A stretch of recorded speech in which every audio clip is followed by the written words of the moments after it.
Assalamualaikum warahmatullahi wabarakatuh. Salam literasi.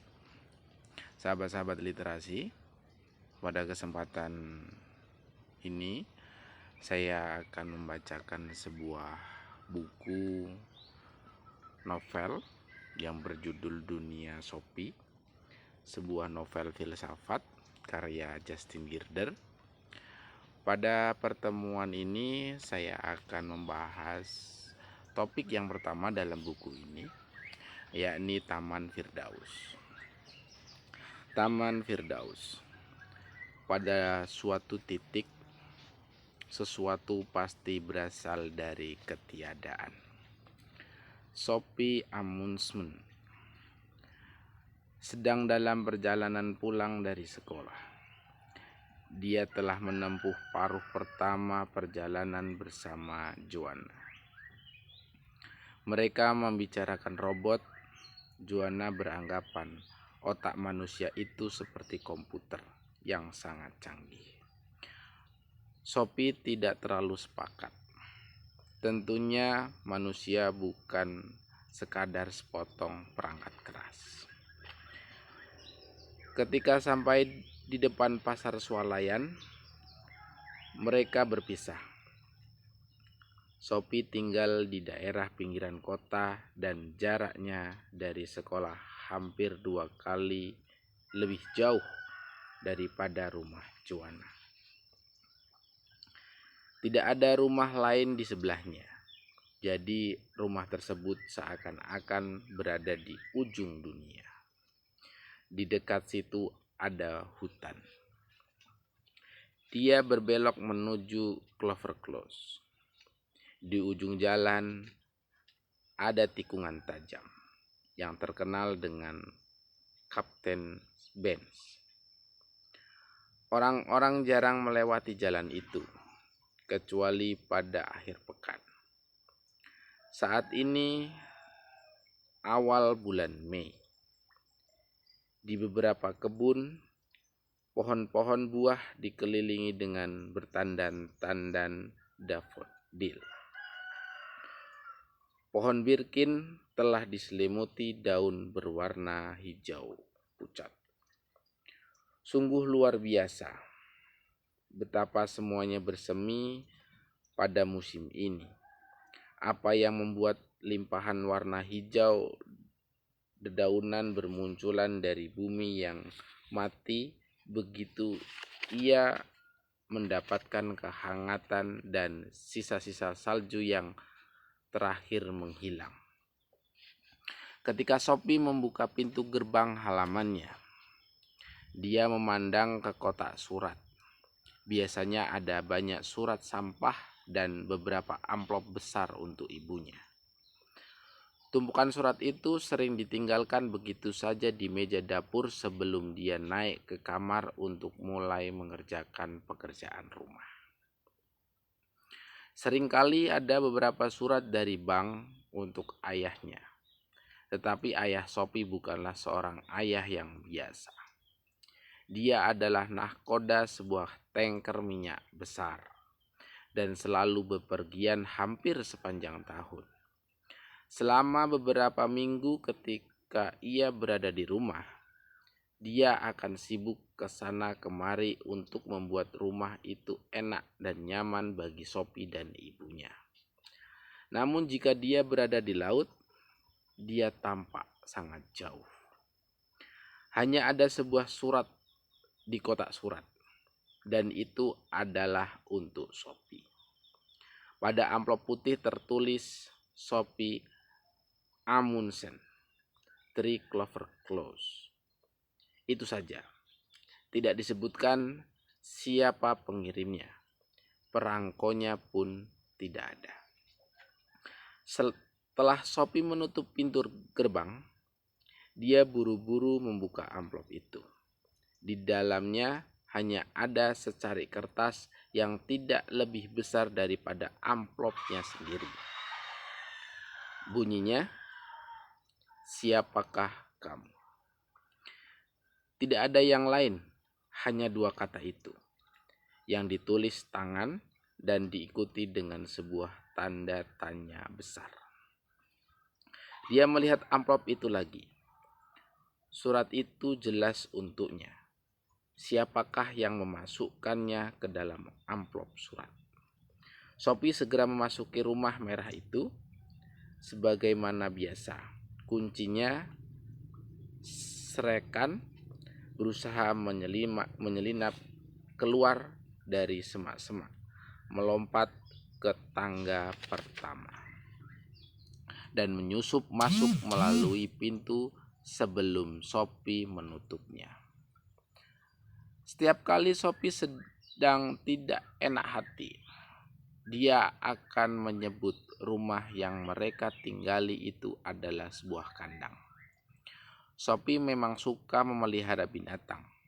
Pertama-tama dia punya 3 ekor ikan mas, gold top, red riding hood, dan blackjack. Selanjutnya dia mendapat 2 ekor burung parkit yang dinamakan Smith dan Smule. Lalu Govinda, si kura-kura darat, dan akhirnya si kucing pirang, Serekan. Semua binatang itu diberikan kepadanya untuk menghiburnya, mengingat bahwa ibunya selalu baru pulang kerja menjelang senja dan ayahnya yang sangat sering bepergian berlayar ke seluruh penjuru dunia. Sophie melemparkan tas sekolahnya ke lantai dan meletakkan semangkuk makanan kucing untuk Serekan. Lalu dia duduk di atas bangku dapur dengan surat misterius di tangannya. Siapakah kamu? Dia tidak tahu. Dia adalah Sophie Amundsen. Tentu saja. Tapi siapakah Sophie itu? Dia benar-benar tidak mengerti. Belum. Bagaimana seandainya dia telah diberi nama lain? Anne Knudsen misalnya. Apakah dia lalu menjadi orang lain?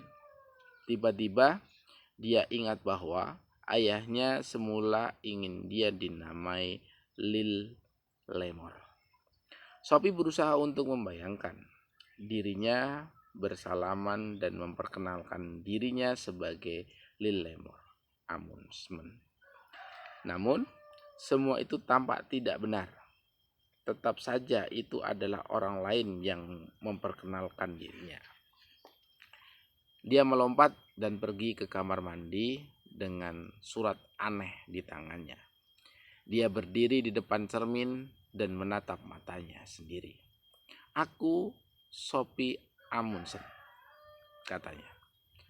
Gadis di dalam cermin itu tidak bereaksi sama sekali.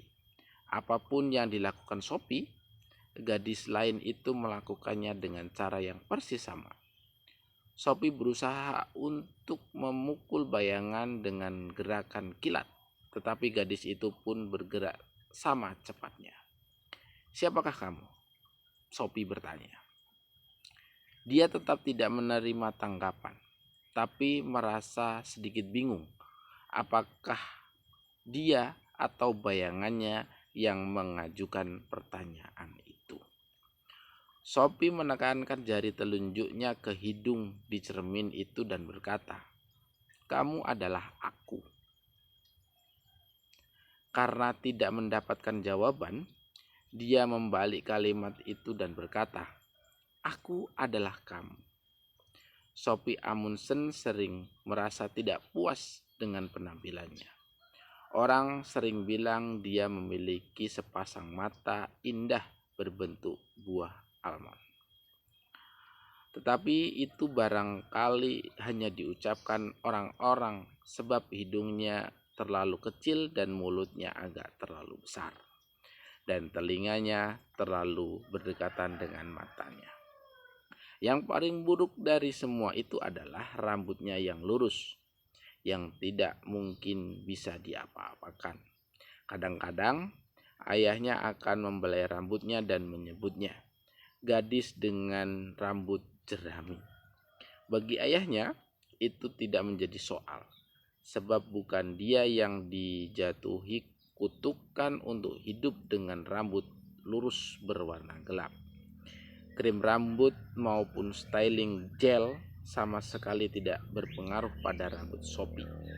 Kadang-kadang dia menganggap dirinya begitu jelek, sehingga dia bertanya-tanya apakah dia terlahir cacat. Namun, apakah yang sesungguhnya menentukan penampilan kita? Bukankah aneh bahwa dia tidak mengenal siapa dirinya, dan bukankah tidak masuk akal bahwa dia tidak pernah diizinkan untuk ikut menentukan bagaimana penampilannya?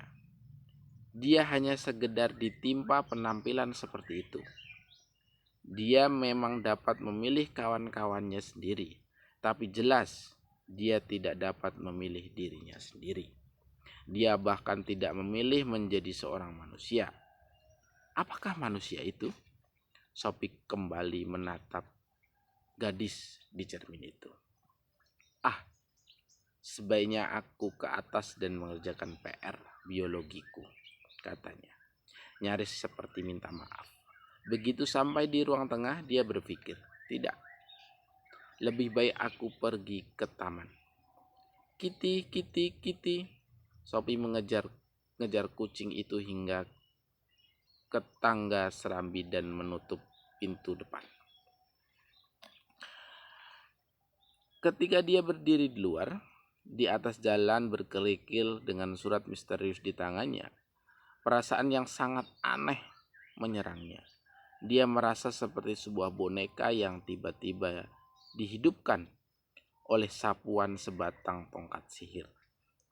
Bukankah ajaib bisa berada di dunia saat ini, berkelana ke sana kemari dalam sebuah petualangan yang mencengangkan. Serekan melompat ringan melintasi kerikil dan menyelinap ke serumpun semak-semak kismis merah. Seekor kucing hidup yang penuh energi dan kumis putihnya hingga ekornya yang bergerak-gerak di ujung badannya yang licin. Ia juga berada di sini di taman ini, namun hampir tidak menyadari dengan cara seperti Sophie memikirkannya. Ketika Sophie mulai memikirkan hidup, dia mulai menyadari bahwa dia tidak akan hidup selamanya. Aku berada di dunia sekarang, pikirnya. Tapi suatu hari aku akan pergi. Adakah kehidupan sesudah kematian? Ini adalah pertanyaan lain yang sama sekali tidak pernah dipikirkan oleh si kucing. Belum lama nenek Sophie meninggal. Selama lebih dari 6 bulan Sophie merindukan dari hari ke hari. Sungguh tidak adil bahwa kehidupan harus berakhir. Sophie berdiri di atas jalan berkerikil, berpikir. Dia berusaha untuk berpikir ekstra keras mengenai hidup agar dia dapat melupakan bahwa dia tidak akan hidup selamanya. Tetapi itu mustahil. Begitu ia berkonsentrasi pada kehidupan sekarang, pikiran tentang kematian pun memasuki benaknya. Hal yang sama terjadi sebaliknya. Hanya dengan membangkitkan perasaan mendalam bahwa suatu hari orang pasti mati, maka dia dapat menghargai betapa senangnya dia bisa hidup. Ini seperti dua sisi mata uang yang berulang-ulang dibalik-baliknya, dan semakin besar dan semakin jelas satu sisi, semakin besar dan semakin jelas pula sisi yang lainnya. Kamu tidak akan dapat merasakan hidup tanpa menyadari bahwa kamu nantinya harus mati, pikirnya. Namun sama mustahilnya bagi kita untuk menyadari bahwa kita harus mati tanpa memikirkan betapa menakjubkannya hidup itu. Sophie ingat, nenek menyatakan sesuatu semacam itu pada hari ketika dokter menyatakan dirinya sakit. Baru kali ini aku menyadari betapa kayanya kehidupan ini, katanya. Sungguh tragis bahwa kebanyakan orang harus jatuh sakit terlebih dahulu sebelum mereka memahami betapa berharganya hidup itu. Atau kalau tidak, mereka harus menemukan dulu sebuah surat misterius di dalam kotak surat. Barangkali dia harus memeriksa kalau ada lagi surat yang datang. Sophie bergegas ke pintu gerbang dan melihat ke dalam kotak surat hijau. Dia terperanjat ketika mendapati bahwa di situ terdapat sebuah amplop putih lain, persis seperti yang pertama. Tapi kotak surat itu jelas-jelas sudah kosong ketika dia mengambil amplop pertama. Amplop ini bertuliskan namanya pula. Dia menyobeknya hingga terbuka dan meraih selembar catatan yang ukurannya sebesar yang pertama. Dari mana datangnya dunia? Dikatakan di situ. Aku tidak tahu, pikir Sophie. Tentunya tidak ada orang yang benar-benar tahu. Bagaimanapun, Sophie menganggap di sebuah pertanyaan yang wajar. Untuk pertama kalinya dalam hidupnya, dia merasa tidak pantas hidup di dunia tanpa setidak-tidaknya pertanyaan dari mana ia berasal. Surat-surat misterius itu telah membuat kepala Sophie pusing. Dia memutuskan untuk pergi menyendiri di sarangnya. Sarang itu adalah tempat persembunyian Sophie yang paling rahasia. Kesitulah dia pergi jika dia merasa sangat marah, sangat sedih, atau sangat bahagia. Dari ini dia hanya bingung. Rumah merah itu dikelilingi oleh sebuah taman luas dengan banyak petak bunga, semak-semak, pohon berbagai jenis buah, halaman rumput dengan sebuah peluncur dan paviliun kecil yang dibangun kakek ketika nenek kehilangan anak pertama mereka beberapa minggu setelah anak tersebut dilahirkan. Nama anak itu Mary. Pada pusarannya tertulis kata-kata, "Mary kecil mendatangi kami, menyalami kami dan pergi lagi." Jauh di sebuah sudut taman di balik semak-semak buah frambus adalah belukar lebat di mana bunga atau buah beri tidak mau tumbuh. Sesungguhnya ia adalah sebuah taman yang menjadi batas dengan hutan. Tapi karena tidak ada orang yang memangkasnya selama 20 tahun terakhir, ia berubah menjadi semak yang kacau dan tak tembus. Nenek sering berkata bahwa pagar itu menyulitkan kawannya rubah untuk mencuri ayam pada masa perang. Ketika ayam-ayam itu dilepas leluasa di dalam taman. Bagi orang-orang kecuali Sophie, pagar tanaman kuno itu agak tak bergunanya dengan kandang kelinci di ujung lain taman itu. Namun, itu hanya karena mereka belum menemukan rahasia Sophie. Sophie telah menemukan lubang kecil di pagar itu sejak dia bisa mengingat. Ketika merayap ke sana, dia memasuki sebuah rongga di antara semak-semak. Rongga itu seperti sebuah rumah mungil. Dia tahu tak seorang pun dapat menemukannya di sana. Dengan menggenggam kedua amplop di tangan, Sophie berlari melintasi taman, merangkak dengan kedua kaki dan tangannya, serta membuka jalan menembus pagar tanaman itu. Sarang itu tingginya hampir sama dengan tinggi tubuhnya saat berdiri tegak. Tapi hari ini dia duduk di atas rumpun akar yang bertonjolan. Dari sana dia dapat melihat keluar melalui lubang mengintip kecil di sela-sela ranting dan dedaunan. Meski tak satu lubang pun yang lebih besar dari sebuah koin kecil, dia dapat menyampukan pandangannya ke seluruh taman. Ketika masih kecil, dia suka berpikir, sungguh menyenangkan memperhatikan ibu dan ayahnya mencari-carinya di antara pepohonan di situ. Sophie selalu menganggap taman itu sudah merupakan dunia tersendiri. Setiap kali mendengar tentang Taman Firdaus yang diceritakan oleh Bible, dia seperti diingatkan untuk duduk di sini di dalam sarangnya, mengawasi surga kecilnya sendiri. Dari mana datangnya dunia? Dia tidak mempunyai gagasan sekilas pun. Sophie tahu bahwa dunia itu hanyalah sebuah planet kecil di angkasa. Namun, dari mana asalnya angkasa? Mungkin saja angkasa itu selalu ada. Karena itu, dia tidak perlu mencari tahu dari mana ia berasal. Tapi, mungkinkah sesuatu itu selalu ada? Jauh di lubuk hatinya, dia memprotes gagasan tersebut. Tentunya segala sesuatu yang ada itu ada permulaannya. Jadi, angkasa pasti telah diciptakan dari sesuatu yang lain.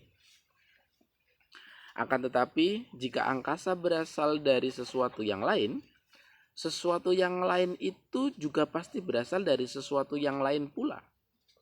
Sophie merasa dia hanya menyeret-nyeret permasalahannya. Pada suatu titik, sesuatu pasti berasal dari ketiadaan. Namun, apakah itu mungkin? Bukankah itu sama mustahilnya dengan gagasan bahwa dunia selalu ada? Mereka telah belajar di sekolah bahwa Tuhan menciptakan dunia. Sophie berusaha untuk menghibur dirinya dengan memikirkan bahwa ini barangkali pemecahan terbaik untuk seluruh masalahnya itu. Tapi dia lalu mulai berpikir lagi. Dia dapat menerima bahwa Tuhan telah menciptakan angkasa. Tapi bagaimana Tuhan sendiri? Apakah dia menciptakan dirinya sendiri dari ketiadaan? Lagi-lagi ada sesuatu jauh di lubuk hatinya yang memprotes. Meskipun Tuhan dapat menciptakan segala macam benda, tidak mungkin dia dapat menciptakan dirinya sendiri sebelum dia mempunyai diri. Maka hanya tinggal satu kemungkinan. Tuhan selalu ada. Tapi dia telah menolak kemungkinan itu. Segala sesuatu yang ada harus ada permulaannya. Oh, persetan. Dia membuka kedua amplop itu lagi. Siapakah kamu? Dari mana datangnya dunia? Pertanyaan-pertanyaan yang sungguh menjengkelkan. Dan ngomong-ngomong, dari mana datangnya surat-surat itu? Itu juga sama misteriusnya. Nyaris. Siapa yang telah menyentakkan Sophie keluar dari keberadaannya sehari-hari dan dengan tiba-tiba membawanya berhadapan dengan teka-teki besar tentang alam raya. Untuk ketiga kalinya, Sophie memeriksa kotak surat. Pak Pos baru saja mengantarkan kiriman hari itu. Sophie mengaduk setumpukan surat sampah, terbitan berkala dan 2 surat untuk ibunya.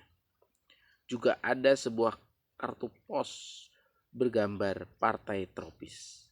Dia membalik kartu itu, di situ tertempel sebuah perangko Norwegia dan diberi cap pos batalion PBB. Mungkinkah itu dari ayah? Tapi bukankah dia berada di suatu tempat yang sama sekali lain? Itu juga bukan tulisan tangannya. Sophie merasakan detak jantungnya sedikit bertambah cepat ketika dia melihat kepada siapa kartu pos itu dialamatkan. Hilde Moller Knoll atau Sophie Amundsen, 3 Clover Close. Sisa alamat itu benar adanya. Kartu itu berbunyi, Hilde sayang, selamat ulang tahun ke-15. Karena aku yakin kamu akan mengerti. Aku ingin memberimu sebuah hadiah yang dapat membantumu berkembang. Maafkan aku telah mengirimkan kartu ini ke alamat Shopee. Itu adalah cara yang paling mudah. Salam sayang dari ayah. Shopee berlari ke rumah dan masuk ke dapur. Pikirannya kacau. Siapakah Hilde ini yang berulang tahun tepat sebulan sebelum ulang tahunnya sendiri? Shopee mengambil buku telepon. Ada banyak orang yang bernama Moller dan hanya sedikit yang bernama Knopf. Tapi tak satu pun dalam buku petunjuk itu yang bernama Moller Knopf. Dia mengamati kartu misterius itu lagi. Tampaknya itu asli juga. Di situ terdapat perangko dan cap pos. Mengapa seorang ayah mengirimkan sebuah kartu ulang tahun ke alamat Shopee? Sedangkan sudah jelas sekali bahwa kartu tersebut ditujukan ke tempat lain. Ayah macam apa yang mampu memperdaya putrinya sendiri lewat sebuah kartu ulang tahun yang dengan sengaja dikirimkan ke sembarang alamat? Bagaimana mungkin itu merupakan jalan termudah? Dan selain itu, bagaimana dia dapat melacak si Hilde ini? Kini Shopee punya tambahan masalah yang mengganggu. Dia berusaha untuk meluruskan pikirannya. Siang ini dalam waktu hanya 2 jam, dia telah dihadapkan dengan 3 masalah. Masalah pertama adalah siapa yang telah meletakkan 2 amplop putih di kotak suratnya. Yang kedua adalah pertanyaan-pertanyaan sulit yang tertulis dalam kedua surat tersebut. Masalah ketiga adalah siapakah Hilde Moller Knopf dan mengapa Shopee yang dikirim kartu ulang tahunnya. Dia yakin bahwa ketiga masalah itu saling terkait. Pasti begitu. Sebab sejauh ini hidup yang dijalaninya sungguh biasa-biasa saja. Sekian pembahasan pertama tentang Taman Firdaus, yang akan dilanjutkan topik selanjutnya. Topiknya topi pesulap. Saya akhiri. Wassalamualaikum warahmatullahi wabarakatuh.